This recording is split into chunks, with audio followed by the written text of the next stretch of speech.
Hi guys, Earl here from Fanboy and samahan niyo ako ngayon as we attend the opening of the Timezone branch, the biggest one in Robinsons Ermita. So very big and very grand yung opening nila, and they actually hired a lot of performers para mag-welcome ng mga tao sa opening. Again, iba yung second floor, nasa Pedro Hill wing. And meron pa silang isa yung nasa 4th floor. So, ito yung pinakamalaki. Not just in Manila, pero I think this is the biggest so far.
Largest branch, and it's one of those branches that we built before. To learn more about what Timezone Robinsons Ermita is, we did an interview with Sir Rafael Prats. He's the top guy for Timezone. So let's listen to his I'm Timezone's president and general manager. Been doing this since 1998. Yeah, so Timezone is a joint venture between Ayala Land and Timezone of Australia. So the first store was in Cebu in 1997, and then since then we've opened. This will be our 58th branch, no? Among the bigger stores. Kasi we also have mga satellite stores, mga kiosks. Don't even count that, no? So marami rin yun, mga 50 plus. But in terms of main stores, this is the 58th store. So you already have a time zone here before. So bakit We still have. It's still the upper floor. It's about 400 square meters. Well, we ano kasi, mga, when was that? 2018, we opened our first multi-attraction format in Feliz Mall in the Pasig, Marikina area. And that did very well. In that time zone, we had a large arcade, we had a trampoline park, we have the world's first short lane bowling that was ever done in the world. No? We have our soft playground, we had our party rooms, and our parang more higher end karaoke booths. So that really did well. To the point that we were surprised that the rooftop of the mall where we are in Feliz, no, had more people than the ground floor of the mall. So talagang pinuntahan ng tao yun. Nakatawa nga, the first week na we opened there, kasi we opened mga 6 months after the mall opened, kasi sa roof deck na delay construction. No? When we opened, naubusan ng rice yung food court for the whole week kasi hindi na na-realize na ang dami ng tao. So when we saw that, we realized na, uy, okay pa itong parang people want the multi-attraction format. Aside from the video games, they like to have other attractions like trampoline, bowling, billiards, diba? So since then, we opened right away yung sa Circuit Mall. Malaki rin yun. Sa Makati, 1,100 square meters. May bowling rin yun, billiards, virtual reality. Then we opened, siguro after that, came Central Block in Cebu, Robinsons Magnolia, Alabang Town Center, Market was also expanded, and now this, Robinsons Ermita. What is the concept of your branch here sa Robinsons? Ano yung concept mo itong bagong branch? Well, basically, the concept is for it to be a multi-attraction family entertainment center.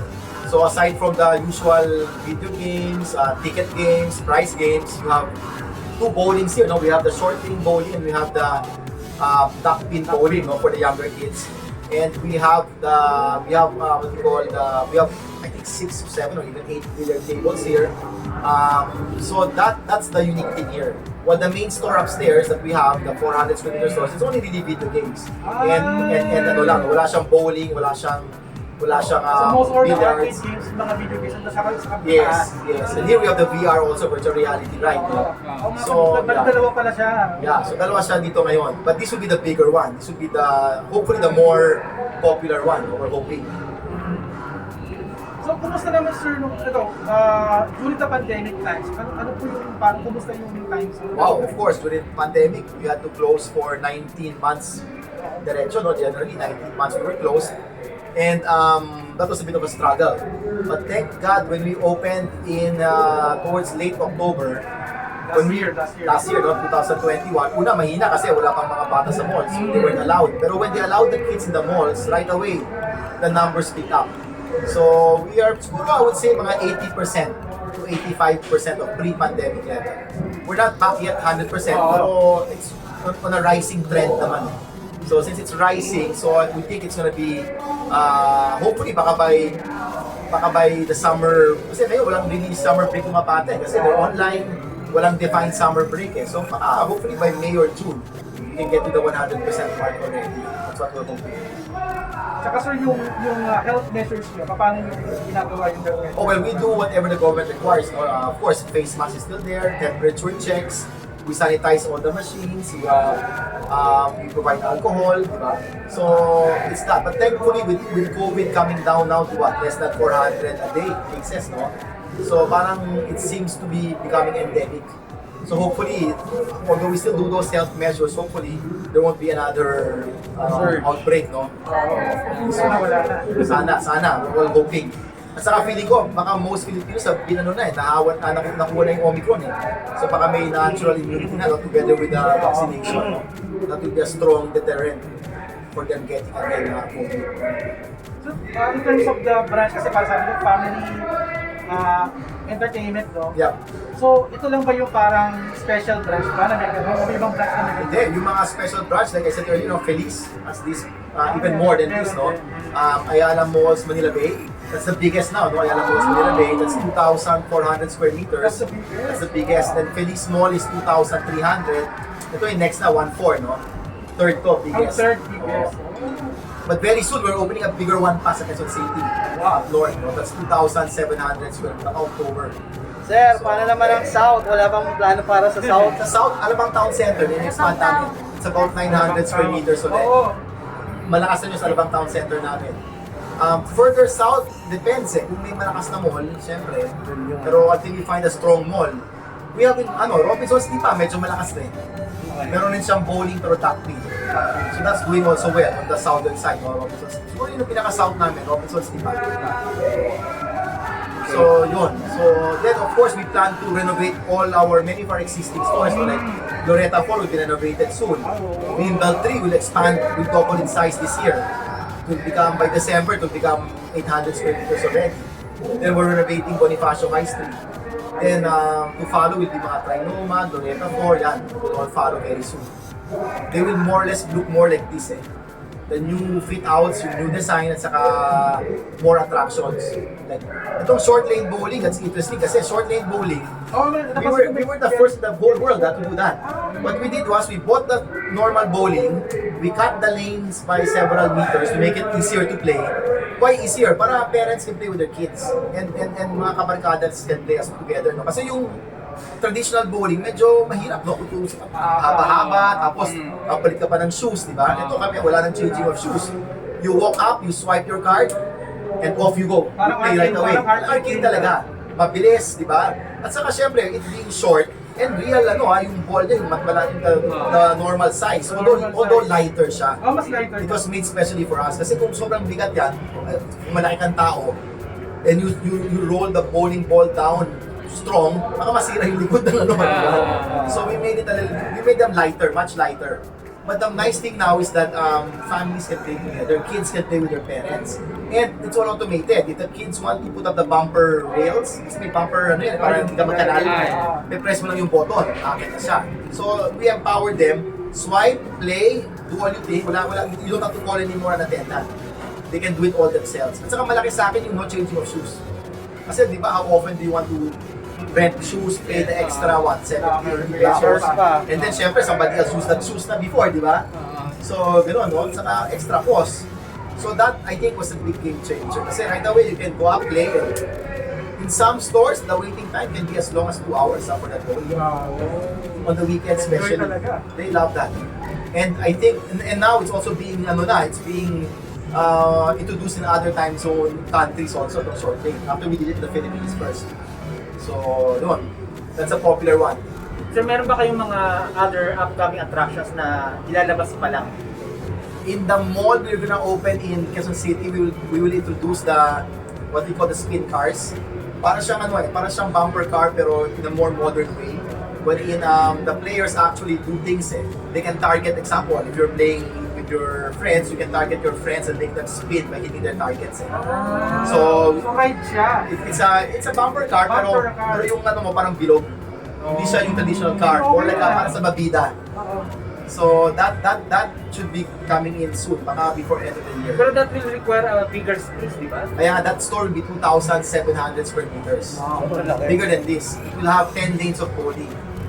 10 lanes of bowling, it will have a virtual reality zone, it will have the spin zone bumper cars, it will have party rooms, it will have Timezone Play and Learn, which is the playground for the younger kids. It will have a big prize shop. Even now, one thing new here sa mga bago namin Timezone store, when you redeem prizes, dati pa turo-turo ka sa counter. Ngayon, you actually shop inside the shop.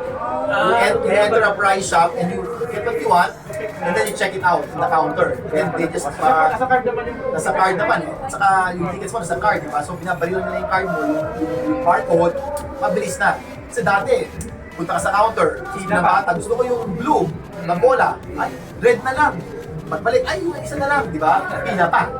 Ito, everybody can hold. At saka, one thing is, once somebody, or a child, or kayo, when you hold the staff ko you want to get, meron na nga emotional attachment sa'yo kasi nahawakan mo na eh. So, baka hindi mo na bitawan, di ba? So, hopefully, that helps them, no? In deciding on a price item. So, yeah, that's a big change also kasi, and that actually entails trusting your customers na hindi nila, that they will redeem it properly and not simply walk away with it, di ba? But generally naman, in all our stores na ginawa namin yan, it's been a good experience. Sir, may question lang ako. Kasi sa lahat ng Timezone na napuntahan ko, palagi ko nakikita yung gumball machine. Oh yeah, popular yung gumball na yun. Bakit may ganun? Kasi in the Philippines, diba, it's a very sachet market. And what's the most tingy thing you can have? A 5 peso gumbo, di ba? So, dati nga madali yan kasi dati yung 5 peso coin isa lang. Ngayon, tatlo-tatlo na eh. Yun ang mahirap. We have the old coin, yung parang golden coin, di ba? Then lumabas yung bago. Tapos may mas bago pa, yung medyo may tapyas yung mga tabi, di ba? Yung parang 12 sides ata or something. So dati, madali maglagay ng gamble all over the mall kasi isa lang ang coin. Eh ngayon, tatlo-tatlo, isa lang pwede tanggapin ng machine. So, old one. So mahirap na ngayon, we have to keep them inside the store na lang para mapalitan yung coin to the old one. But those gambles are made in Canada. So they're FDA approved, so completely safe, and they were very strong. Of course, usually a kid when they tell their parents give me a gamble, will the parents say no for 5 pesos? Di ba? They will not, di ba? So, and it's part of the fun, di ba? The colorful gamble, iikot pa siya city crafts, di ba? So the gambles, napansin mo, they're very iconic to us. Hindi siya mawawala sa mga time So zone. far hindi. Baka mawala sa mga stand-alone part ng mall kasi nga yung 5 peso coin hindi siya standard eh. Pero in all the time zones, pwede pa kasi we can replace naman their coin and give them the old coin eh. So yun, may iwan yun. Ang malakas sa amin yung mga photo booth namin, yung snapshot. Yung snapshots. Mga nagtitake doon ng Oo, kasi maybe for 75 pesos you have, kasi people now are used to digital with their phones eh. So, alam mo, they feel nostalgic about holding actually a photo. Dati kasi parang, ako at least when I grew up, talagang we print out the photo, di ba? Then lately, wala na. You just put them in your computer, di ba? You will see them. So I think people are, parang they feel attached to the actually holding a photo. And they feel nostalgic about it. Parang naalala ko sa'yo yung mga neoprint pa noong times. At saka mahal dati yung mga photo, mga 150, yung mga Korean made. Ito, 75 lang eh. 75, 70, oo. Mas mura na siya. I think I'm being called outside for Sige, for the sir. ribbon cutting. Sir, thank you.